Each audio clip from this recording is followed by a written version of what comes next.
Ajrashgandan keyin bittasini sevib qoldim. G'alati. Tavba, uni oldin ham tanirdim. İlk marotaba u bilan uchrashganimda men 16 yoshda edim. U menga moddiy erkinlik berdi. 3 nafar farzandimni otasiz, hech narsaga zoriqtirmasdan katta qilishimga sababchi bo'ldi. Men u bilan yana qaytadan uchrashganim uchun Allohdan minnatdorman. Men Allohga har doim u bilan yana qaytadan uchrashganim uchun rahmat etaman. Noto'g'ri xayolga bormaylik. U sevgilim meni o'zimga bo'lgan ishonchimni qaytarib bergan kasbim bo'ladi.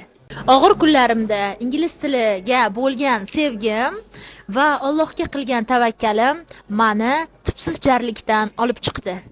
Har qanday holatda farzandlaringizga ilm bering. Hech bo'lmaganda hunar o'rgating.